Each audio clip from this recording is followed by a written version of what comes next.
Halo, jumpa lagi dengan saya Simon Sembiring, kemarin owner bisnis di PD Idola Snack Jaya. Kali ini saya ingin men-sharingkan bahwa berapa sih modal yang diperlukan untuk memulai usaha snack. Nah, jadi saksikan video ini sampai akhir. Nah, ikuti bincang-bincang saya dengan salah seorang mitra idola yang sudah menjalankan usaha ini. Nah, jangan lupa like, komen, dan subscribe ya.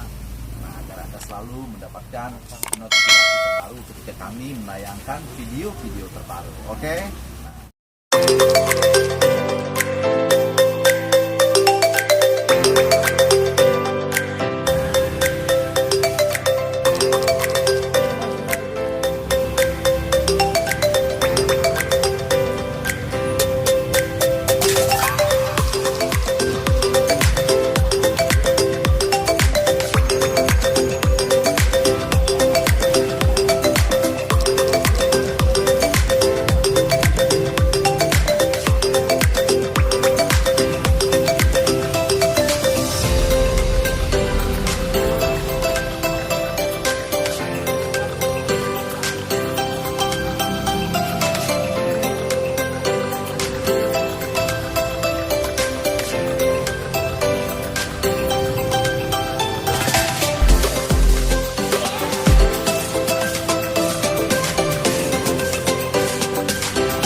Ya, jadi bersama saya kali ini sudah ada mitra idola yang kurang lebih sudah bergabung antara 2-3 tahun lah. Jadi biar lebih lengkap ya, nanti kita akan tanyakan. Nah, jadi yang pertama silakan perkenalkan dulu nih. Nah, biar lebih akrab nih, perkenalan dulu ya. Ya, halo, nama saya Sunardi Gunawan. Saya tinggal di daerah Cipondo, Duri Kosambi.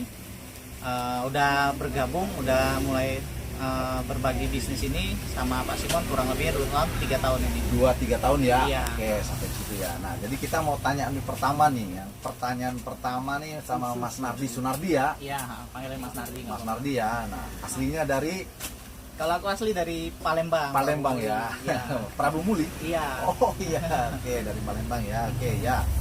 Nah, jadi kita mau tanya, ini pertama inspirasinya untuk bisnis snack ini dari mana nih dapatnya gitu? Nah, sebenarnya bisnis ini sih aku dapat inspirasinya sih dari kakak, ngajarin cara jualan snack, istilahnya belajar sendiri juga sih, belanja dari snack bal-balan. Kalau aku kan main snack yang 1000-an. Nah, jadi aku coba bagi-bagi nih, satu bal ini kira-kira jadi berapa bungkus dengan harga jual kurang lebih Rp800, harga eceran 1000 dapat berapa. Nah, dari hitungan itu kurang lebihnya diajarkan sih harusnya sih dapatnya 100 untung 50.000 juga. Oh, begitu ya. Iya. Oke. Jadi dari kakak ya ibaratnya pertama Iya, inspirasi untuk bisnis snack ini ya, Iya. jual snack ya. Oke. Nah, jadi apa namanya?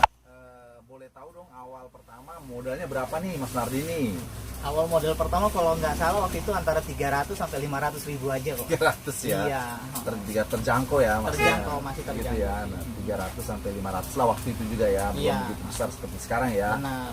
Nah, jadi ini tadi apa namanya?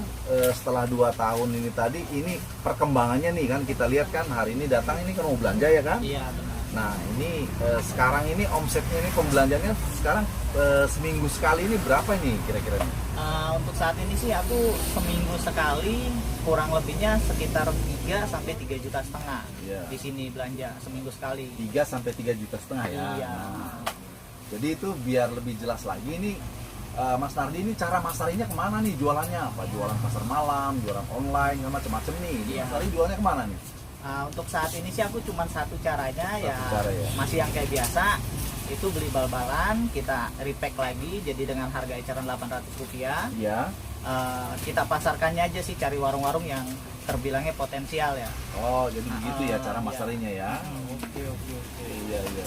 Jadi ini apa namanya? Sekarang kan tadi omsetnya seminggu 3 sampai 3 juta itu ya. Ya, 3 juta. Nah, ini sebenarnya profesinya Mas Nardi ini apakah hanya ini atau masih ada profesi lain gitu? Dulu sih waktu awal mulai ini hanya ini. Hanya ini ya. Tapi Nah, jadi karena basic aku dulu aku ada main di pembangunan, proyek. proyek. Oke. Saat ini pun masih main di proyek juga, renovasian gitu. segala macam. Oh, jadi sekarang masih main itu juga. Iya. Terus yang nanganin snacknya ini tetap jalan ini gimana nih? Tetap jalan ya, kita udah sekarang udah mungkin pengalaman bertambah ya Pak. Iya. Jadi sekarang aku udah punya sales juga. Oh, udah ada sales. Iya. Oke, iya. Jadi ya sales yang muterin sekarang ini. Sales yang muterin ya. Oke. Oh, jadi sales yang jalanin, jadi Mas Mardi tugasnya hanya belanja. Ya belanja. Terus? Untuk repack juga aku suruh orang, aku gaji juga. Untuk repack aku gaji orang sampai jadi, bawa sales gaji, udah begitu aja sih. Oh, Coba, gitu simple, ya. Udah tinggal. Oh, gitu sekarang ya. Jadi Iya. simple sekali ya. Iya, caranya. simple banget. Jadi cuman belanja. Kadang juga belanja cuman by phone kan kita. By phone aja ya. Iya. Oke. Oh, jadi caranya seperti itu aja ya. Iya, begitu aja sih. Nah, jadi ini kan apa namanya nih kan berarti kan ini udah tinggal jalan gitu ya. Nah, Iya. tinggal jalan ya. Nah, ada nggak ini kira-kira masalah nih yang dihadapi selama bisnis snack ini? Ada nggak ini masalah? Untuk masalah sih sebenarnya ada aja ya. Usaha kan pasti ada masalah. Iya. Nah, tapi sebenarnya sih resikonya nggak terlalu tinggi. Nggak terlalu tinggi ya? Nggak terlalu tinggi Oke. sih sebenarnya. Apa nih kira-kira nih masalahnya?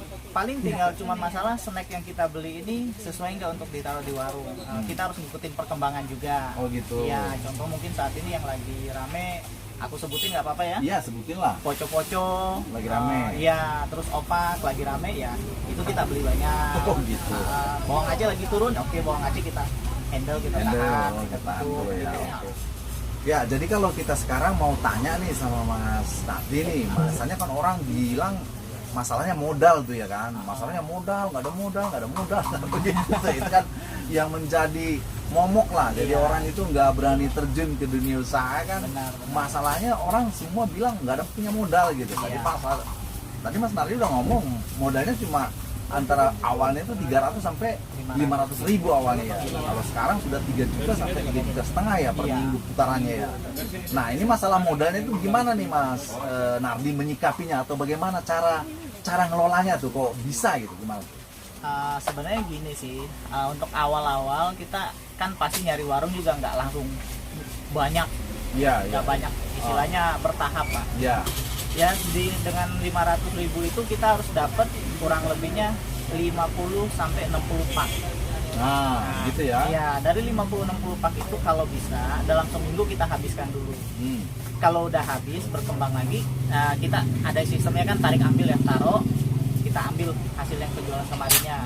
Itu kita putar lagi. Yang penting sih intinya satu sih, rajin aja sih, rajin muter sebenarnya. Rajin ya. Iya. Jadi intinya rajin ya. Kita harus sering ngelihat warung yang tempat kita taruh. Yang kedua juga pilihannya warungnya harus potensial. Oh, yang rame gitu lah Iya, ibaratnya ya. potensial. Jadi biar putarannya cepat gitu ya. Benar, putarannya cepat. Sekedar saran, kebetulan saya basicnya di proyek, saya kebanyakan ikut proyek pembangunan properti. Nah, saya banyak sih ngelihat di sana peluangnya lebih besar. Lebih besar ya. Iya. Oke, di proyek ya. Iya, perputarannya pun cepat, hanya Cepat, ya. 3 hari, 2 hari, 3 hari udah putar lagi kok, cepat Udah gitu. habis gitu ya. Iya. Oke. Nah, ini sekarang masalah modalnya tadi nih, ini kan udah cara tekniknya udah jelas lah mungkin dijelasin ya. Masalah modalnya tadi selama menjadi mitra idola itu apa yang dirasakan sama Mas? Apakah ada kesulitan masalah modal atau bagaimana? Sebenarnya sih sampai saat ini enggak ya, malah ya. Enggak ya? Malah karena udah lama juga sama Pak Simon nih, udah Iya, 2 iya. tahun 3 tahun ini ya, kepercayaan kan pasti dibangun. Iya. Oh, itu Rasa ya. saling percaya kebangun. Nah. Aku pun kadang-kadang ke Pak Simon sekarang nih cuma by phone, Pak tolong barang-barang ini disiapkan, uangnya nanti ya. Iya. Nah, bisa juga begitu sih karena udah mitra ya, bisa dibilang Iya. gitu. Ya rata-rata sih ya ketika kita pengen ambil barang lagi baru kita bayar pun nggak masalah. Ini, Pak, ini. Kan? Cara menyikapinya itu sih sebenarnya sih nggak terlalu, Gitu ya. nggak terlalu sulit lagi. Jadi bukan modal ya masalahnya ya. Nggak ada. Masalah modal ya. Modal nggak ada. Tapi kalau kita bicara nih, kan kadang orang kan bilang ada hubungan keluarga baru bisa dibantu ini. Ini kira-kira ini ada hubungan nggak dengan Saya orang Prabu Muli, orang Chinese, nggak ada marganya nih. nggak ada marganya ya? Iya. Saya orang Medan ya, Benar. jadi nggak ada Iya. apa kaitan keluarga nggak ada Kan ya? nggak ada. Sebenarnya Nggak sih untuk kemitraan, relasi, yang penting saling percaya, integritas, yang penting kita juga bisa tepati janji. Nah. Sebenarnya sih sama-sama menghargai udah pasti jalan kok. Itu aja kata kuncinya berarti. Iya. Kepercayaan harus dibangun seperti Benar itu ya. sekali. Nah, Ha-ha. kalau Itu pasti. kepercayaan udah dibangun, mungkin modal berapapun bisa Bisa berputar. diputar gitu Bisa. ya. Oke, oke. Begitu aja sih. Ya, jadi udah cukup jelas tadi itu kisahnya salah satu mitra kita dari Prabu Muli, Mas Nafi ya. Nah, itu mungkin bisa dengan ini kan nanti ya bisa nanti memberikan satu pencerahan ya kan. Ya mudah-mudahan. Kita kan ibaratnya kan memang kita buat mitra ini kan tujuannya bagaimana bisa membukakan ataupun memberikan peluang gitu, inspirasi gitu dia. Nah, mungkin kita nggak bisa bantu melalui dana ya kan banyak di luar sana juga sobat-sobat kita itu yang mungkin ya udah jenuh bekerja gitu ya kan, ada juga memang nggak punya pekerjaan ya kan.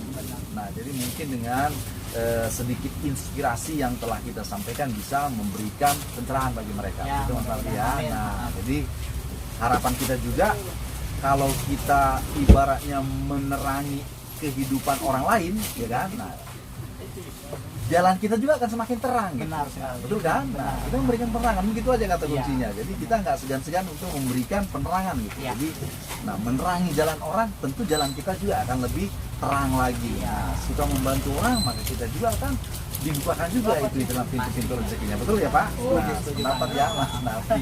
Ya, jadi harapan Mas dari ke depan ini bagaimana nih harapannya nih? Ini kan masalah masih pandemi nih, masih sangat ini kan sebenarnya yang membuat agak menurun juga ya. Tapi Iya.